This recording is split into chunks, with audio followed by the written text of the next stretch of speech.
Welcome back to Checkmate with Blake, and in this video I'm going to be covering the current 2025 London Chess Classic tournament that is happening right now. Now 7 of 9 rounds have already been played, with round 8 beginning tomorrow, and this tournament features 10 of some of the very best grandmasters in the whole world in a slower time control format, with 90 minutes for the first 40 moves and an additional 30 minutes gained after that point, with a 30-second increment on each move, which means that we're going to have some slower games and give us a lot that we can break down and learn from how these grandmasters think. Now, this tournament is currently being led by no other than Nodirbek Abdusattorov, which is one of the world's best grandmasters currently. He is winning this tournament with a rating of 3,066. That is his performance rating at this point. It is an amazing tournament that he's having. He's currently leading with 6.5 points out of 7, which means he's only had 1 draw and 6 wins and no losses so far in the tournament. He is making it look easy, and what I have here on the board that I'm about to show you guys is the most recent game from round 7 against a grandmaster known as Luke McShane, which is an amazing grandmaster as well, also with a rating of 2615, and he makes it look easy. So I'm going to show you guys how in this video he plays against these players who are super strong grandmasters, and he's making it look easy, which means that there's a lot that we can learn, a lot of ways that we can improve our chess. And as we go through this together, if there's anything that's not clear, feel free to leave a comment. Let me know what I can provide some clarification on, but I'll try to be your guide as we go through this game. If you guys do enjoy this video, please consider leaving a like and subscribing to join the channel that we have. I'd love to have you guys. And I do want to say today is the last day that you can enter to try and win a free one-on-one 1-hour chess coaching session with me. And the best part about it is all you have to do to enter that chess coaching session is just leave a like on the video, watch the video, and leave a comment saying that you're interested in joining this, that you would like to have a free coaching session. And if you're interested in booking a chess coaching session, I'll also include a Calendly link in the description and maybe in the comments so that you guys can go check it out and consider joining some chess coaching sessions with me. We'll go and get started. As I said, this is Nodirbek, who has a rating of 2750 against a 2615. So very, very strong grandmasters. And the game starts with the move e4. We get e5, knight f3, knight at c6, and we get bishop b5, which is now the Ruy Lopez opening.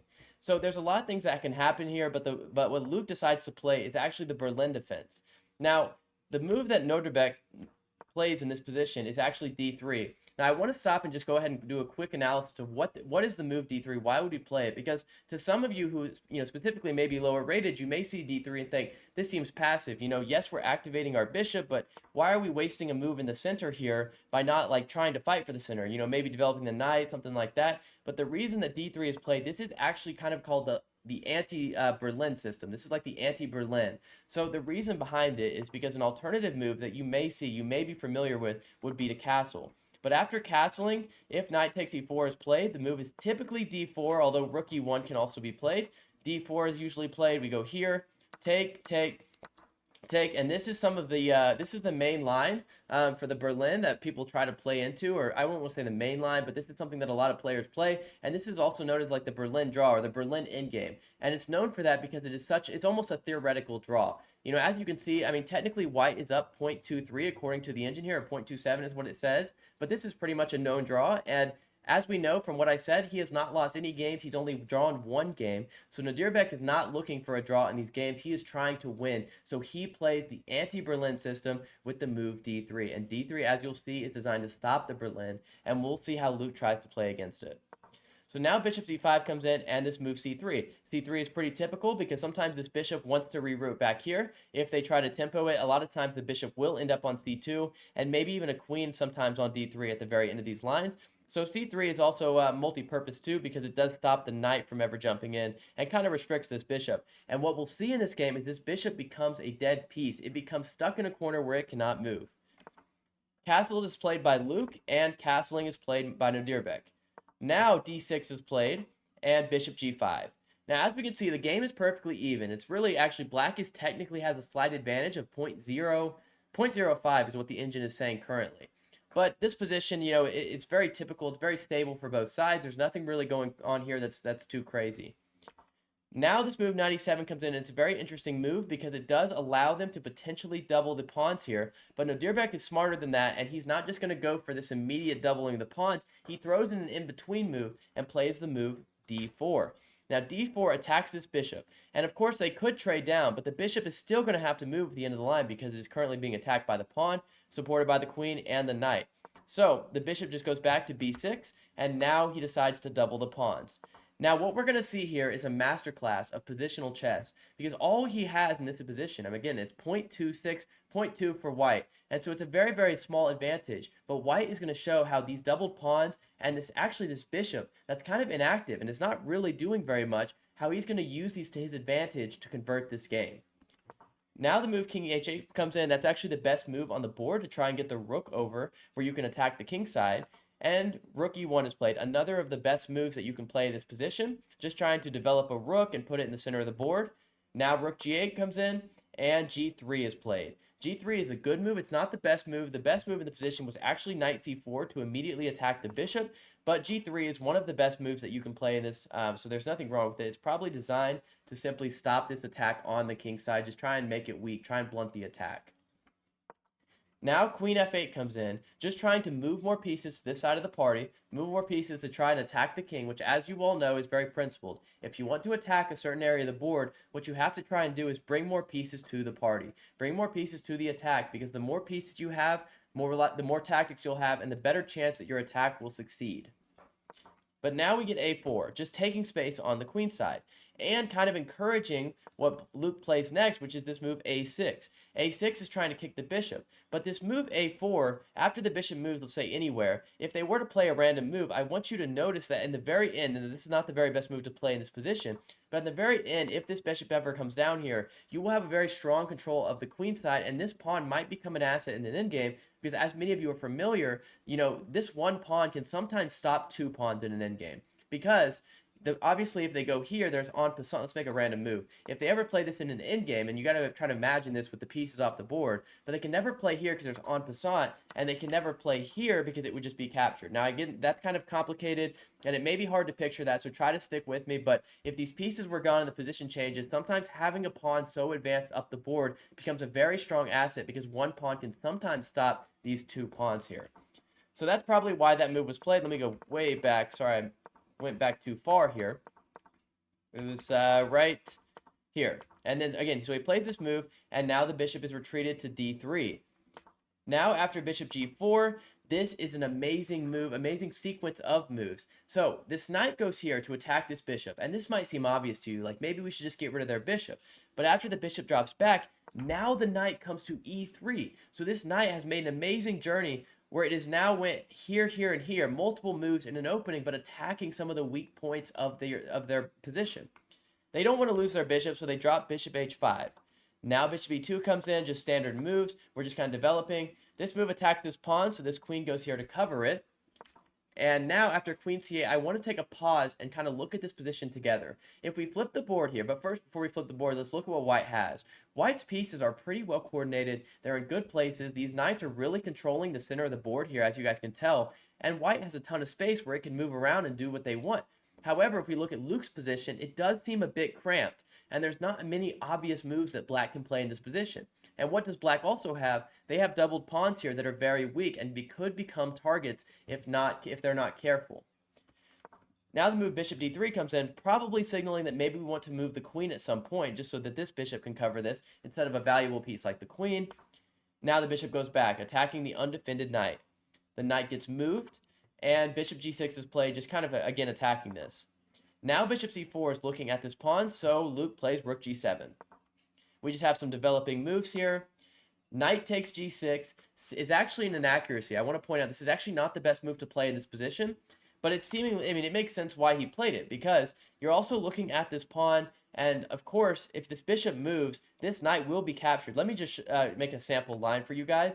If we have a move like bishop h5, and let's say white doesn't notice and plays a move like this, I do want to point out that actually this knight can be captured because this rook pins the pawn to the king. So the pawn cannot take back because of this pin. So that may be a reason too why in this position, let me go back here. In this position, this move is played to just get rid of the threat and to continue on our own attack. Now, we're going to stay calm under pressure and slowly add pressure to the position. But what I really want you guys to see is actually the endgame. Because when we go to an endgame, I want you to see how Nodirbek really dominates the endgame and just keeps everything under control. But we just have this, you know, it looks like everything's typical. And now this knight jumps back here to stop this mate on h2. So the white's pieces are doing such a great job of controlling their attack, of stopping black's attack, Meanwhile, black still has these doubled pawns, and their pieces are not doing all that much. This knight cannot really go anywhere good, and this bishop is not really looking at anything because these pawns are well protected. So they play bishop b6, and now bishop takes f7 is played, and rook f8. Now we drop back, we attack the queen, and after the queen moves, now we play rook d3, which is not the best move, but it is a good move. I'm just trying to do a rook lift, potentially double the rooks at some point as well. a5 is played to take some space, and queen d1. Nodirbek is trying to offer a queen trade because he is up a pawn in this position, and his position is very solid. His pieces are very active. This is what you should do. You should try and get rid of this threat, because after this threat is removed, let's say the queens are off the board, now this knight can jump back in, and your position is still very, very strong. He doesn't want a queen trade, and so Nodirbek takes it himself. Now, in this position, I want you guys to try and pause the video and find the move that he plays here, because there's a great move, and you'll spot this move if you're very good at positional chess. But the move that you play is actually bishop d5, and the reason behind bishop d5 is because now look at this knight. If the knight were to move away, then obviously, let's say they move here. Well, obviously, you'll take this pawn.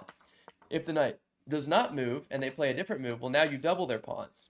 And if the knight instead goes back here to cover this weak pawn, well, now it gives white time to actually bring in their own pieces with a move like knight e3, and look at how terrible their pieces are, because piece activity is everything. Especially in these chess games, you have to be thinking about piece activity, and this knight is now not doing very much. It's on the back rank, and it's kind of restricted.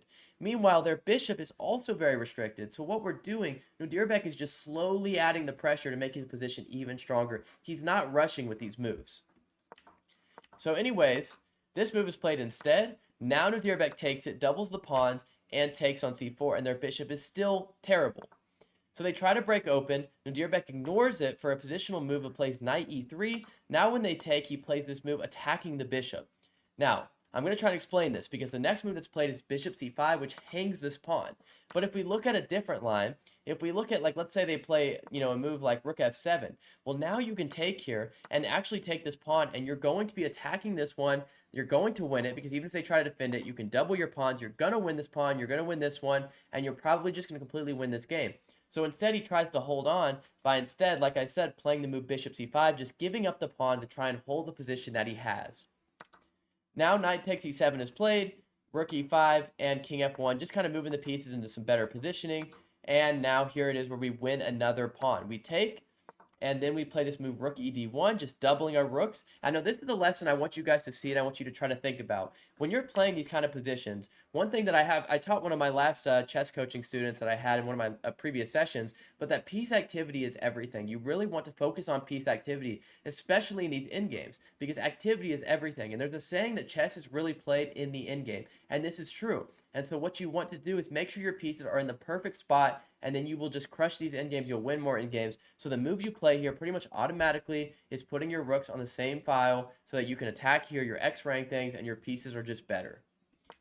Now king e g7 is played, and b3, and just again some shuffling here. Trying to break open. He doesn't allow it. He takes, and now this move knight b5. And look, now we are now attacking another pawn. Rook f5 is played, and rook 1 to d2. All right, so rook b4 is played now, and we're not taking the pawn, because rather than taking the pawn, let's just kind of look at it together. If we take the pawn, this pawn falls. So Nodirbek is actually going to play a very controlled game. He's not going to rush to take it. Because your pieces are so well coordinated, and this knight is also attacking the pawn, there's no rush. So just keep your position strong, and let's see how he can solidify it even more. Now the move king g2 is played, king g6, and knight a3, going back and rerouting the knight. So now when the knight comes here, what we see now in this position, rook d1 is played. Everything looks like it's stable. It looks like maybe black can hold it. However, as we're going to see here, now we're going to play this move here in a second. Yeah, rook d5.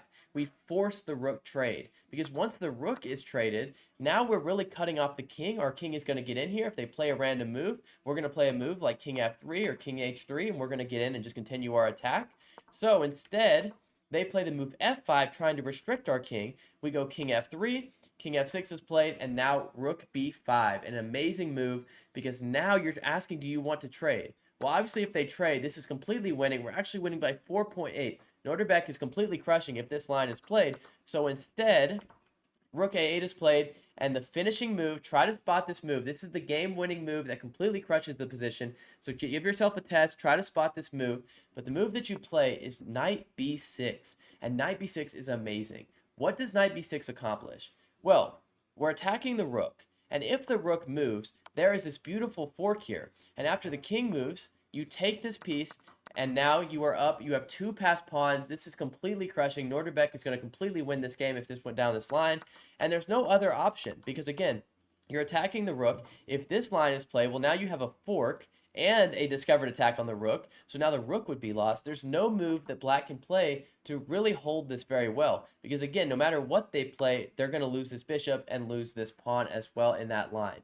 So the game actually ends right here. This is the very last... let me make sure. Yeah, this is the very last move in the game of round 7, where, as we can see, he wins very, very cleanly. He wins with an additional 9 minutes also, whereas his opponent has 37 seconds. He wins up 5.03 against a 26-15 Grandmaster. He is making it look easy. So let me ask you guys, do you think he's going to win this tournament? Do you think that he will hold his lead and he will win? We have 2 more rounds. Round 8 will be tomorrow. Let me know in the comments if you guys want to see coverage on that, because I can make that as well. If you enjoyed this video, consider leaving a like. Let me know what you think, and let me know what content you guys would like to see in the next video. And as a reminder, if you want to join the free 1-hour chess coaching session thing that I'm offering, all you have to do is leave a comment saying you're interested. I'll announce the winner tomorrow. Thank you guys so much for watching.